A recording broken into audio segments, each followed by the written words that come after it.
আসসালামু আলাইকুম। সপ্তম শ্রেণীর শিক্ষার্থীরা, তোমাদের ফাইনাল সামেটিভ অ্যাসেসমেন্টের গ্রামার পার্ট নিয়ে আজকের লেকচারটি নিয়ে এসেছি। আজ আমরা তোমাদের গ্রামার পার্টের থার্ড সেগমেন্ট থেকে গ্যাপ ফিলিং অ্যাক্টিভিটি প্রিপোজিশনস এই নিয়ে আলোচনা করব।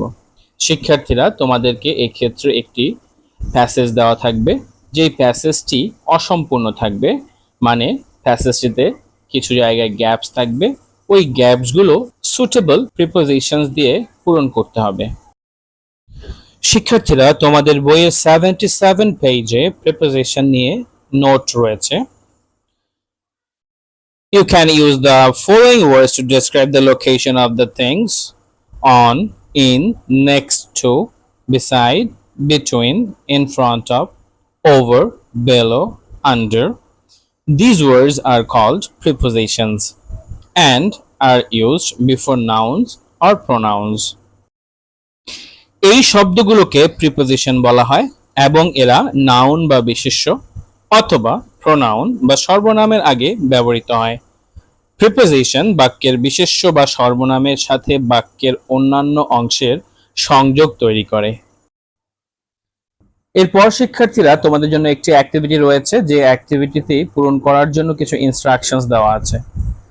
ইনস্ট্রাকশনের সেন্টেন্সগুলো যদি আমরা লক্ষ্য করি, তাহলে এখানে প্রতিটি সেন্টেন্সে আমরা কমপক্ষে একটি করে প্রিপোজিশন পাবো। শিক্ষার্থীরা, প্রিপোজিশনসের কিছু ক্লাসিফিকেশন রয়েছে, যেমন preposition of position, preposition of time.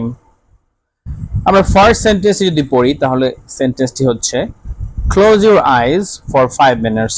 এখানে ফর একটি প্রিপোজিশন, এটা প্রিপোজিশন অফ টাইম। এরপর now open your eyes and look at me, এখানে অ্যাট একটি প্রিপোজিশন এবং এটি প্রিপোজিশন অফ ডিরেকশন। এরপর number 3, keep the pen in your hand, এখানে ইন একটি প্রিপোজিশন এবং এটি preposition of placement or position. এরকম প্রতিটি সেন্টেন্সে যদি প্রিপোজিশনগুলো তুমি খেয়াল করো, তাহলে কোনো না কোনো ক্লাসিফিকেশনের প্রিপোজিশন পেয়ে যাবে। শিক্ষার্থীরা, ডিফারেন্ট ক্লাসিফিকেশনের প্রিপোজিশনের প্লেসমেন্টের ডিফারেন্ট রুলস রয়েছে। প্রথমেই দেখাচ্ছি preposition of time. Prepositions of time include at, on, in, by, during, before, after, and until. সময় নির্দেশক প্রিপোজিশনগুলো হলো at, on, in, by, during, before, after এবং until. at এর ব্যবহার আমরা প্রথমে জেনে নিব। At is used for precise points in time. At নির্দিষ্ট সময় বা মুহূর্ত নির্দেশ করতে ব্যবহৃত হয়, যেমন একটি ঘন্টার সময় বা দিনের একটি মুহূর্ত। Example, the meeting starts at 3 p.m. 3 p.m. একটি নির্দিষ্ট সময়, তাই এখানে অ্যাট বসেছে। হলিডেজ অ্যান্ড ফেস্টিভ্যালস, এর আগেও অ্যাট বসে, যেমন she always visits her family at Christmas.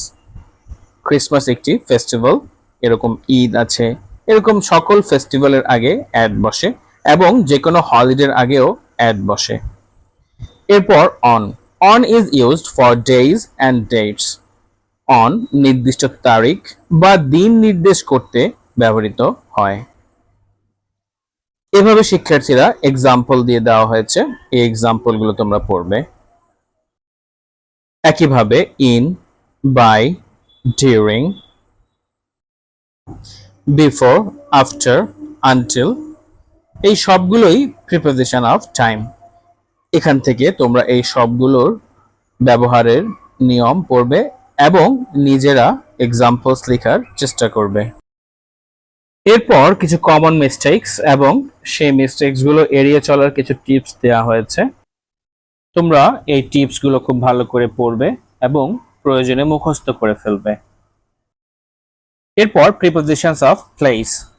Prepositions of প্লেসে ক্লাসিফাই করা হয়েছে ইন, অন এবং অ্যাট কে। তারপর prepositions of position, above, below, next to or beside, in front of, behind, between, under, over. শিক্ষার্থীরা, এই রুলসগুলো তোমরা ভালো করে পড়বে। এই রুলস প্রয়োগ করে নিজেরা সেন্টেন্স তৈরি করার চেষ্টা করবে এবং বেশি বেশি করে গ্যাপ ফিলিং অ্যাক্টিভিটি করার চেষ্টা করবে।